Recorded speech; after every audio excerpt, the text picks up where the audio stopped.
Hello friends, hi. இன்றைக்கி நம்ம கார்டனில் என்னெல்லாம் இருக்குதுன்னு பார்க்கலாம்.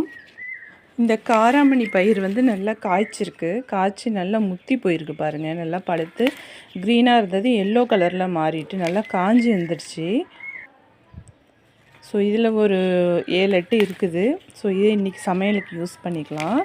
நெக்ஸ்ட்டு வேறு என்ன இருக்குதுன்னு பார்க்கலாம். இங்கே பாருங்கள், தக்காளி செடியில் இந்த மாவு பூச்சி அப்படின்னு சொல்லுவாங்கள்ல, வெள்ளை பேன். இது வந்து என்ன பண்ணுதுன்னா, மற்ற செடிகள்லேயும் போய் தாக்குது, எல்லா செடிகள்லேயும் ஏறிடுது.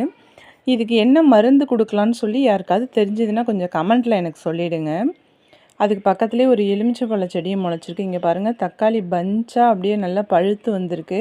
ஆனால் இந்த வெள்ளை பூச்சோட தாக்குதல் வந்து இதில் அதிகமாக இருக்குது பாருங்கள். அடுத்து வந்து மணத்தக்காளி கீரை இருக்குது. ஸோ இதில் வந்து நிறைய பழங்கள் இருக்குது, இதை பறிக்கலாம். பாருங்கள், அதுலேயும் ஒரு பூச்சி ஓடுது பாருங்கள். மணத்தக்காளி பழங்கள் வந்து எங்கள் குழந்தைக்கு ரொம்ப பிடிக்கும். அதனால் இதை நான் பறித்து எங்கள் பாப்பாவுக்கு அடிக்கடி கொடுப்பேன். இதை சின்ன பிள்ளையிலேருந்து கொடுத்து பழக்கியாச்சு. இலையெல்லாம் பழுத்து வருது, வெயிலில் காஞ்சி போகுது பாருங்கள். பூவும் நிறைய வச்சுருக்கு. இதில் இவ்வளோ பழங்கள் வந்து இன்றைக்கி கிடச்சிருக்கு. இந்த வீடியோ பிடிச்சா மறக்காமல் சப்ஸ்கிரைப் பண்ணிக்கோங்க.